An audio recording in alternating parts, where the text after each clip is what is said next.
अमचन music की शानदार प्रस्तुति।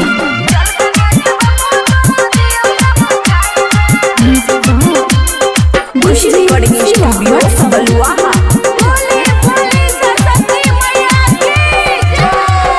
हे मैया सरदे तू अना कता जाएगे, हे मैया सरदे तू अना कता जाएगे। चल गणेश बाबू तोरा दियो समझाई रे, चल गणेश बाबू तोरा दियो समझाई रे। हे मैया सरदे तू अना कता जाएगे, हे मैया सरदे तू अना कता जाएगे। चल गणेश बाबू तोरा दियो समझाई रे, चल गणेश बाबू तोरा दियो समझाई रे।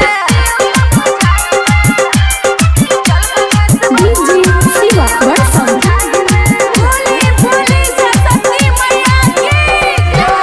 अरे पापा बजै छौ छोरे के जाय छै, पापा बजै छौ छोरे के जाय छै। भक्ति के फल दले धरती पर जाई रे, भक्ति के फल दले धरती पर जाई रे। बड़े पापा बजै छौ छोरे के जाय छै, पापा बजै छौ छोरे के जाय छै। हे मैया सरदे तू मना कता जाएगे। चल गणेश बाबू तोरा दियो समझाई रे। डीजे शिवा वर्षम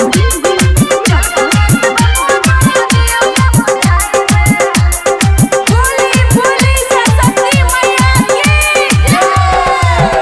माँ सुखिया हंसै छौ दुखिया रोबै छौ, सुखिया हंसै छौ दुखिया रोबै छौ। दुनू के हमें लगै भयो पाई रे, दुनू के हमें लगै भयो पाई रे।